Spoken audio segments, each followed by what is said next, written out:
충치가 생겨서 치료를 받았는데 생각지도 못한 치료비를 지불하신 경험이 있으신가요? 치과 치료비가 제대로 청구된 것일까? 혹은 과잉 진료를 받은 건 아닐까? 불안하셨죠? 최근 치과 과잉 진료 관련한 기사나 뉴스를 보신 분들은 더욱 그러실 텐데요. 이런 뉴스를 접하다 보면 치과를 제대로 선택하고 싶고, 그리고 지금 다니고 있는 치과를 계속 다니는 게 맞나 생각하실 텐데요. 하지만 병원마다 비용이 천차만별이기도 하고 어떤 치과를 골라야 할지 막막하신 경우가 많죠. 만약 병원을 제대로 선정하지 못한다면 과잉 진료하는 치과를 만날 수 있어요.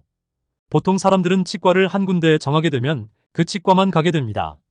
그래서 치과를 고를 때 한 번에 제대로 정해야 합니다. 이 영상에서는 양심 치과를 고르는 7가지 방법을 알려드릴게요.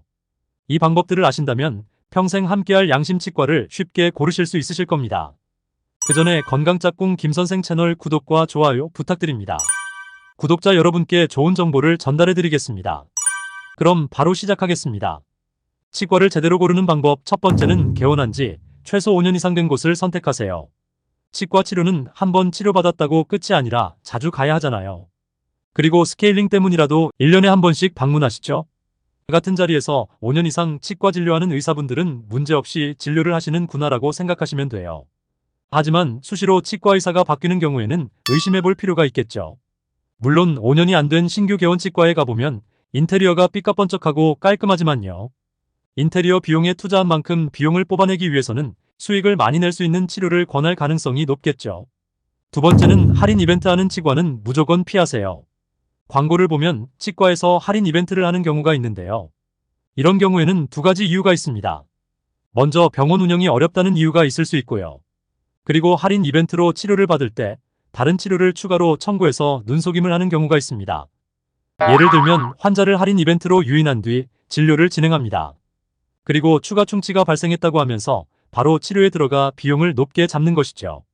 절대로 이런 눈속임에 넘어가시면 안 됩니다. 세 번째는 쉽게 내원할 수 있는 거리에 있는 치과를 고르세요.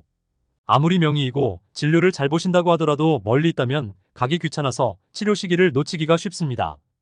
예를 들어 신경치료를 받게 되면 최소 3-4번은 가야 합니다. 하지만 멀리 있게 되면 귀찮아서 제때 치료를 못 받을 수도 있는 상황이 생길 수 있는 것이죠. 갑자기 치아가 아프다는지 등의 응급 상황이 생기면 가까운 곳에 있는 치과를 가야 빨리 조치를 받을 수 있어요. 그리고 치료를 받고 나서 시린 게 오래가거나 씹을 때 아픈 경우가 종종 발생합니다. 그때 바로 치과로 가서 검진을 받으려면 가까운 치과가 낫겠죠. 네 번째는 개개인에 맞게 진료 계획과 방법을 정확히 알려주는 치과입니다. 다시 말하자면 과잉 진료를 하지 않는 치과입니다. 과잉 진료를 간단히 설명드릴게요. 수술 치료가 필요하지 않는 증상에 대해서 비용이 높은 수술 치료를 권하거나 기능적으로 이상 없는 치아에 대해 치료를 권하는 진료를 과잉 진료라고 합니다. 물론 치과 의사마다 자신만의 진료 방식 및 철학이 있기 때문에 진단과 계획이 다를 수 있습니다. 하지만 치료 전에 환자와 충분한 의사소통을 바탕으로 진료 계획 및 방법을 알려줘야 합니다. 추가로 구강 상태에 따라 치료의 우선순위를 정해주어 환자의 심적인 부분뿐만 아니라 경제적 부담감을 낮춰주는 데 도움을 줘야 해요. 그렇다고 무조건 치료하지 말고 지켜보자고 얘기하는 치과 의사가 양심 치과 의사가 아니고요. 살릴 수 있는 치아는 최대한 살리지만 적당한 시기에는 치료가 들어가야 한다고 얘기하는 치과 의사가 양심 치과 의사입니다. 다섯 번째는 겁주는 치과는 무조건 피하세요. 지금 치료하지 않으면 나중에 큰일 나고 현재 치아 상태가 굉장히 심각합니다. 혹은 지금 당장 뽑지 않으면 임플란트도 못합니다라고 겁주는 치과가 있는데요. 그런 치과는 무조건 피하시길 바랍니다. 치아가 아프거나 잇몸에 피나거나 치아가 심하게 흔들리는 경우를 제외하면 당장 충치 치료를 받아야 하는 경우는 없습니다. 만약 치과에서 겁을 준다면 일단 다음에 오겠다라고 말씀하시고요. 다른 치과에 방문하셔서 검진을 받아보시길 권해드립니다.